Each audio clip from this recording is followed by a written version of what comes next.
Hi friends, आप लोग कैसन बानी।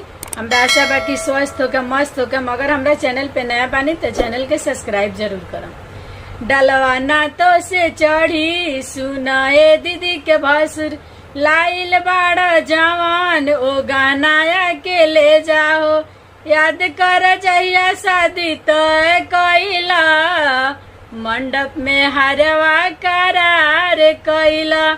हमरा पापा जी के नाम बदनाम कैला, पीतल के हरवा चढ़ाई दिहला। नितना तो से चढ़ी सुनाए दीदी के भसुर, ले आइल बाड़ा जवान VIP के ले जाओ।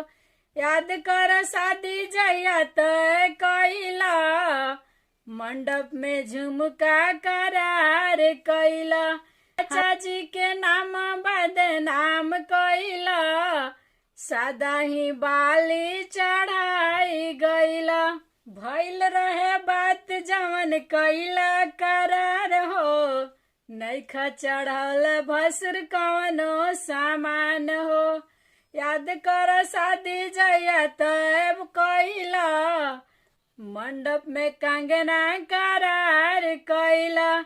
हमरा भैया जी के नाम बदनाम कैला, हथवा के घड़िया चढ़ाई दिहला। हलवाना तो से चढ़ी सुनाए दीदी के भसुर, याद कर शादी जया तय कैला, मंडप में हरवा करार कैला।